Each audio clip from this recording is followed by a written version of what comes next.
Welcome back to Investing Talk Podcast. It's great to be back. Today we're going to be looking at Plus Therapeutics. Okay. It's PSTV, a clinical stage pharmaceutical company. Right. You know, they're working on some pretty innovative cancer treatments. Yeah, cancer treatments are definitely a hot area these days. For sure.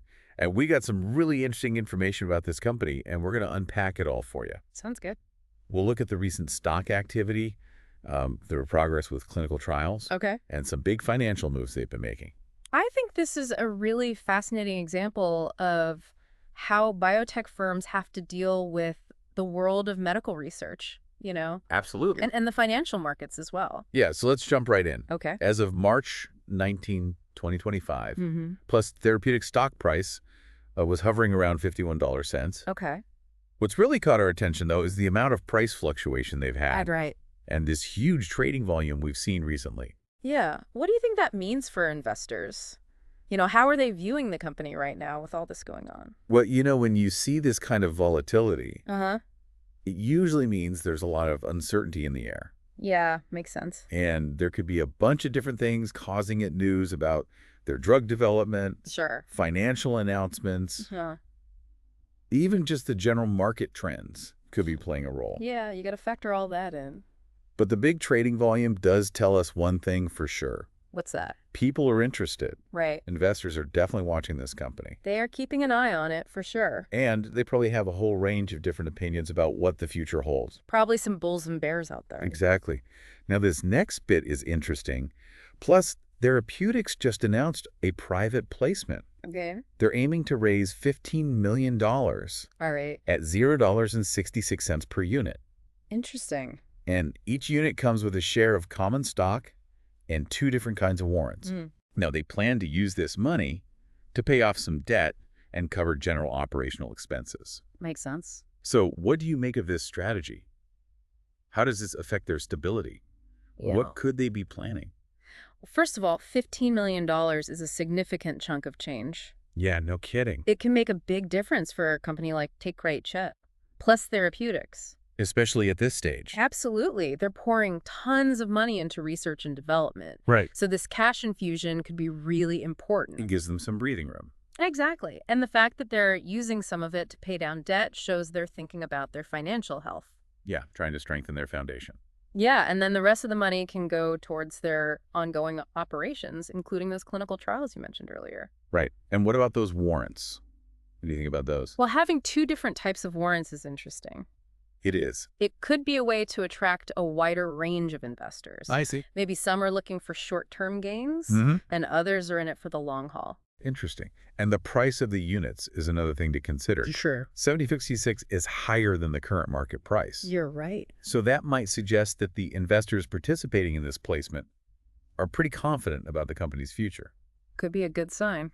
Yeah, potentially. Now, here's another important piece of news. Okay, what's that? Plus, Therapeutics regained compliance with Nasdaq's minimum stockholders' equity requirement back on March 7, 2025. Okay. This basically means they get to stay listed on the exchange. Why is that such a big deal? Well, there are a few reasons. Lay it on me. 4, Plus Therapeutics staying listed gives them continued access to public markets. So they can raise more money in the future if they need to. Exactly. It also boosts their visibility among investors. Yeah, makes them more attractive. And for investors, it protects them from the risk of delisting. Delisting, that sounds bad. It can be. If a stock gets delisted, it often becomes a lot harder to buy and sell. I see. And that can really hurt its value. So regaining compliance is a good thing. Generally, yes. It signals that the company has tackled their earlier financial issues, and that can boost investor confidence. They've gotten their house in order. Right. It shows a level of financial stability that the Nasdaq considers necessary for listing. All right, so let's shift gears a bit and talk about their clinical trials. Okay. Specifically, the results from the phase 1 trial of their targeted radiotherapeutic Rhenium 186R Obisbemeda. Right. This is for treating glioblastoma. Tough one. It is, and the data shows a median overall survival of 11 months. Interesting. Now, that's longer than the 8 months. That's typical with standard care. That's a pretty significant difference. So what does this tell us about Plus Therapeutics' approach? Ah. How promising is this, given how difficult it is to treat glioblastoma? Well, the fact that they're seeing an improvement in survival for patients with glioblastoma is a big deal. Huge. Glioblastoma is incredibly aggressive and difficult to treat. Absolutely. So moving that median survival from 8 months to 11 months, that's a real step forward. It's clinically meaningful. Yes. It suggests that their Rhenium 186R Obisbemeda, which delivers radiation directly to the tumor cells, could be a game changer. Sounds promising. It is. It really highlights the potential of their therapy, and if these early results hold up in larger trials, it could attract a lot more investor interest. So keep in mind, folks, Plus Therapeutics is set to release their financial results for the fourth quarter and the full year of 2024 on March 27, 2025. Mark your calendars. This report will give us a much clearer picture of their financial situation and their plans moving forward. Lots of insights to glean from that. Absolutely. Yeah. So what are some of the key things you'll be looking for in this report? Well, I'll be interested in seeing their cash reserves. How much money do they have on hand?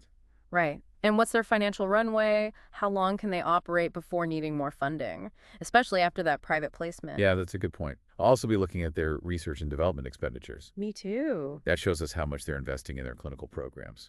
Exactly. And while their revenue might still be limited at this stage, their net loss will give us an overall sense of their financial performance. And any forward-looking statements they make will be important too. Oh, yeah. Especially about future milestones for their clinical trials and their anticipated funding needs. That'll give us a glimpse into their short-term plans. From a technical analysis standpoint, the stock's been on quite a roller coaster.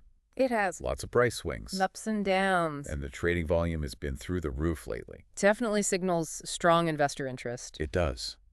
But we don't have specific moving averages or RSI figures right now. Okay. Given the volatility, though, and everything else that's been happening, the general recommendation seems to be to hold for now. Hold steady. But under what circumstances might that change? When would a buy or sell recommendation become more relevant? Well, I think we'd see more of a buy sentiment if Plus Therapeutics announces more positive news, like their clinical trials progressing into later stages, and strong efficacy data to back it up. That would get people excited. For sure. Also, if we see sustained positive price momentum and consistently high trading volume, that could point to a buying opportunity as well. When the market starts to show real confidence. Right. On the flip side, a sell recommendation might make more sense if there are any negative developments. Like what? Disappointing clinical trial results, setbacks in the regulatory process, or signs that they're struggling financially again, even after that private placement. That would be a red flag. It would. Right now, though, even with those spikes in volume, we're not seeing a clear, sustained upward trend. So the market's still trying to figure out. Plus, therapeutics' long-term potential. Exactly. So to sum it all up, we have a company that's laser-focused on developing cutting-edge cancer treatments. That's a huge opportunity. It is. The early clinical data is definitely encouraging. It is promising. And their recent financial moves could put them on a more stable footing. Could be a turning point for them. But as with any clinical stage pharmaceutical company, there are significant risks. They still have to navigate the regulatory hurdles. And drug development is incredibly expensive. It's a long and costly process. So how should investors weigh these potential rewards against the inherent risks? That's the million-dollar question, isn't it? It is. Biotech, especially in the oncology space, can offer massive returns if a therapy proves successful and gets approved. Blockbuster drugs. Exactly.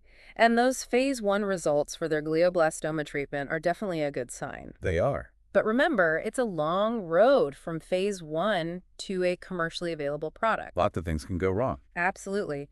Many trials fail in later stages, regulatory approval is never guaranteed, and the financial burden is immense. Yeah, the private placement helps with their immediate needs, but they'll likely need more funding down the line. Most likely. So investors need to be realistic about the risks involved. Do your homework. Exactly. Thorough due diligence is crucial. It is. You have to balance the excitement of their technology with the realities of investing in a company at this stage of development. Well said.